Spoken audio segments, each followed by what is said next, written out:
Good morning, boys and girls. So, dahil tinitrain natin si Tasing Queen, paliliparin na rin natin yung mga pang-learn natin. Malapit lang naman to. So, familiarization lang to sa bagong ilakay natin ng pang-sound. So, isasabay natin siya sa ating mga player ng Lord at Sound. So, dito lang yan sa may lugar natin. So, dito tayo sa may Ilaya para siya ng medyo palaylay ng konti. So, ito sila. Pakita ko sa inyo. So, para to sa North Derby Race.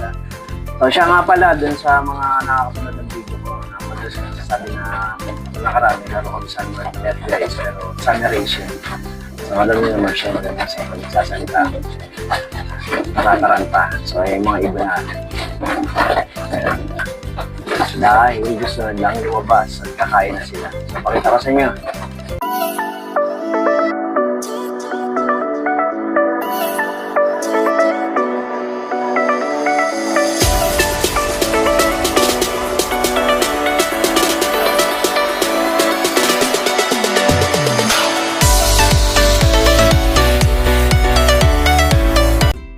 So, ayan yung mga papalipad natin.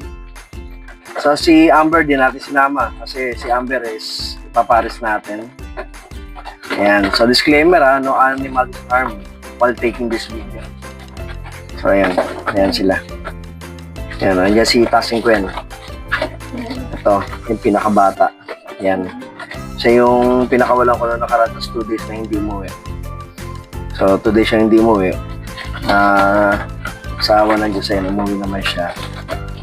At ayan, sinisimulan na natin siya i-training.